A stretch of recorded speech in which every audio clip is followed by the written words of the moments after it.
किस बात पे हम बिहारी होने का गर्व करें? क्या इस बात पे बिहारी होने का गर्व करें कि भारत के पहले राष्ट्रपति डॉक्टर राजेंद्र प्रसाद हमारे बिहार से थे? क्या इस बात पे हम गर्व करें कि विश्व का सबसे बड़ा स्तूप हमारे बिहार में है? क्या हम इस बात पे गर्व करें कि भारत में सबसे ज़्यादा IAS IPS देने वाला राज्य हमारा बिहार है? इस तमाम मुद्दाओं पे हम बात करेंगे। उससे पहले कुछ जान लीजिए मेरे बारे में। नमस्कार, मेरा नाम आदित्य रंजन है और बिहार से हैं हम, मतलब बिहारी हैं। जैसा कि हमने बताया, भारत में सबसे ज़्यादा IAS IPS देने वाला राज्य हमारा बिहार है। इस पर हमें बहुत गर्व होती है कि भारत में सबसे ज़्यादा IAS IPS देने वाला राज्य हमारा बिहार है। लेकिन उससे कहीं ज़्यादा गर्व मुझे तब महसूस होता जब वो IAS IPS हमारे ही राज्य से कहीं पढ़कर और IAS IPS बने होते। बहुत दुख के साथ हमें ये कहना होता है कि हम उस राज्य में से गुजरते हैं जहाँ पढ़ने के लिए कहीं और जाना होता है, कमाने के लिए भी कहीं और जाना होता है और इलाज कराने के लिए भी कहीं और जाना होता है। यहाँ तक कि खेलने के लिए भी हमें कहीं और जाना होता है और गर्व करें कि हम बिहार से हैं। वैसे तो हमें गौरवान्वित करने के लिए ऐसे तमाम चीज़ें हैं जो हमें गौरवान्वित कर सकती हैं कि हम बिहार से हैं। जैसे कि हमारी आज़ादी की आंदोलन बिहार से शुरू हुई थी। भारत के पहले राष्ट्रपति डॉक्टर राजेंद्र प्रसाद हमारे बिहार से थे। लेकिन क्या उन सब बातों को लेकर अभी तक चलने से हमारा बिहार डेवलप करेगा? क्या उन सब बातों को लेकर अभी से चलने से हमें रोज़गार मिलेगी, हमें अच्छी हेल्थ की सुविधा मिलेगी, हमें खेलने की सुविधा मिलेगी? लेकिन ये सब वो सब बातें लेकर चलने से कुछ नहीं मिलेगा। अभी ये चाहिए कि फ़िलहाल में अब डेवलपमेंट के लिए कुछ तो हो, जो कि अभी फ़िलहाल कुछ नहीं है। जैसे कि बताया कि कमाने के लिए भी बाहर जाना होता है, खेलने के लिए भी हमें बाहर जाना होता है, पढ़ने के लिए भी बाहर जाना होता है। और हम गिनाते हैं क्या कि विश्व की सबसे ऊंची बौद्ध स्तूप हमारे बिहार में है तो, लेकिन वो किस हाल में है यहाँ के वासियों से आकर पता करिए, या फिर कभी आप घूमने आए तो देखें। उसकी ईंट तक एक सुरक्षित नहीं है यहाँ पे, ना एक अच्छी दुकान है, ना एक अच्छी होटल की सुविधा है, ना एक अगर पर्यटक घूमने आए तो उनके रहने की सुविधा है।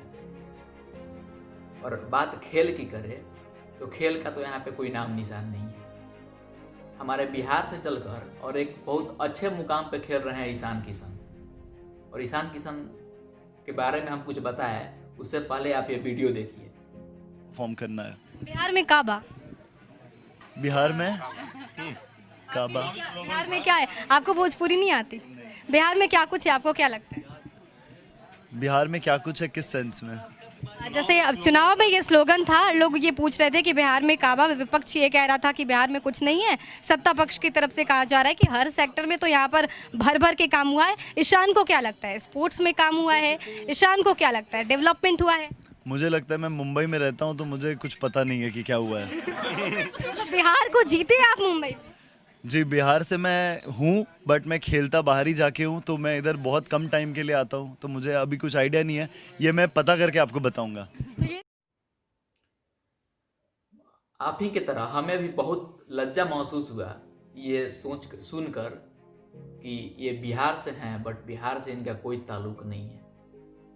लेकिन फिर सोचने के बाद ये पता चला कि नहीं, ये बहुत अच्छे हैं कि बिहार से ताल्लुक नहीं रखे हैं, क्योंकि अगर बिहार से ताल्लुक रखे होते तो आज इस मुकाम पे वो नहीं खेल रहे होते। क्योंकि बिहार में वो सुविधा ही नहीं है जहाँ से वो खेल सके और उस मुकाम पे पहुँच सके। खैर छोड़िए, बिहार के विकास में एक अहम कार्य हुआ था शराब मुक्त करके। लेकिन शराब मुक्त अभियान चलाई गई और शराब को बंद किया गया, बस इतना ही भर हुआ। लेकिन शराब बंद नहीं हुआ। शराब आम आदमी तो क्या है, हमारे राज्य के पुलिसकर्मी का यह हाल है। आप देखिए खुद। ले लो, जितना फोटो लेना है ले लो।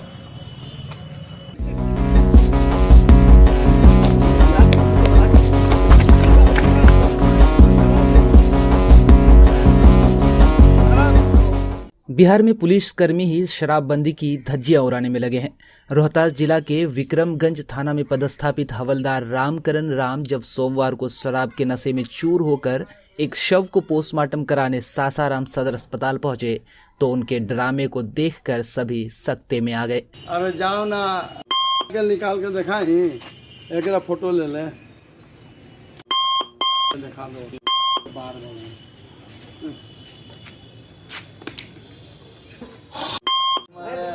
प्रशासन का आदमी उतना वीडियो मत बना, ज़्यादा तेज मत बन, सुने समय बताओ तो हम लोग प्रशासन के आदमी तो दारू पी के घूमिएगा। कितना रुपया है? आप पिए हैं। हम नहीं पिए हैं। ये कोई प्रमाण है कि हम दारू पिए हैं? है प्रमाण तो नहीं है तो वही समझ लो। खैर इनके बारे में तो हम ज़्यादा कुछ नहीं कहेंगे।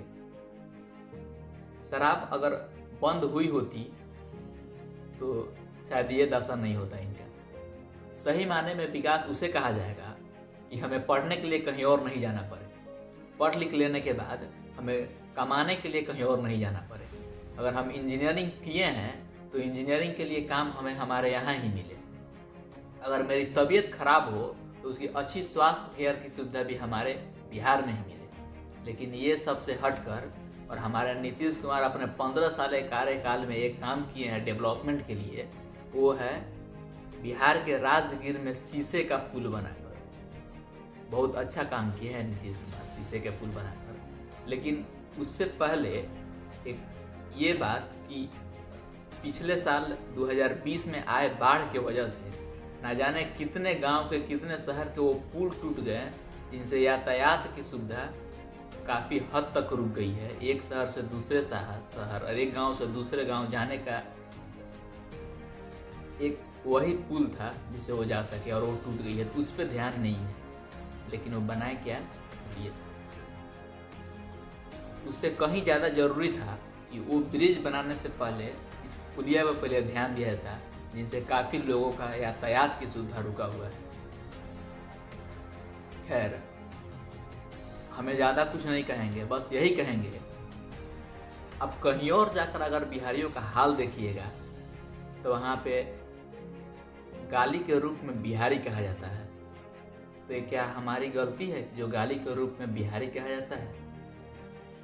आखिरी में इतना हम कहेंगे कि आज़ाद देश के आज़ाद नागरिक होने के नाते सवाल तो इतना हम करेंगे ही, बाकी ध्यान दे या नहीं हमारा ये काम जारी रहेगा। अगर किसी को बुरा लगा हो तो माफ़ करिएगा, कि ये मेरी पर्सनल राय थी, ये मेरा पर्सनल विचार था। धन्यवाद।